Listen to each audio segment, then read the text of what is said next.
Now let us look into an application of the right hand thumb rule. The question is a current through a horizontal power line. So there is a horizontal power line, means a current carrying conductor which is placed horizontal.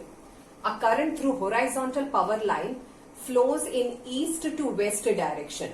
Say for example, these are the geographical directions in north, south, east, west. So these are the geographical direction, will follow this direction. So current flows from east to west. So east to west. So this is the direction of current. What is the direction of magnetic field at a point directly below it and above it? So we are supposed to say what is the magnetic field at a point above it and below it, below the current carrying conductor. So to know the direction of magnetic field, let us apply the Ampere's right hand thumb rule or simply the right hand thumb rule. According to right hand thumb rule, if current is along the direction of thumb, then the curl of 4 fingers give the direction of magnetic field around it. So the direction of current is this. So I am applying the right hand thumb rule. So this is the direction of current. So as I turn the 4 fingers, I will get the direction of magnetic field around it. See, magnetic field direction will be out to in to out. So magnetic field will be around it in form of concentric circles. So I am just drawing any 2 magnetic field just for reference.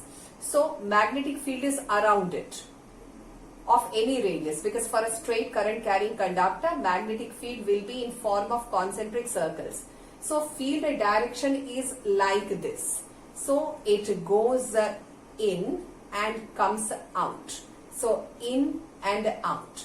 Now the question is, what is the direction of a magnetic field at a point below it and above it? So below it or above it or right of it or left of it, that cannot be said for a straight current carrying conductor. Why? Because field lines will be in form of concentric circles. But we can answer in one way, that when we see this conductor from the left side end, that means we stand here and see the conductor, then current is, see the way the current, the magnetic field direction. So according to this current direction, magnetic field is like this. So see, as I turn the pen, this is it. So this is actually anti-clockwise. So when we see from the left side end, the direction of magnetic field is anti-clockwise. And when we see from the right side end, that means we will stand here and see from this direction, then current is something like this. Like this means it is clockwise. From that side, field is clockwise.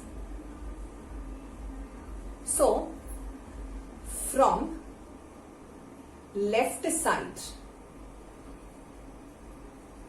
of a conductor, magnetic field direction is in anti-clockwise, and from the right side or right end of a conductor, the direction of magnetic field is in clockwise direction, because field is circular and field direction is clockwise. This is an example in the NCERT textbook, example 13.1, page number 228 of the chapter.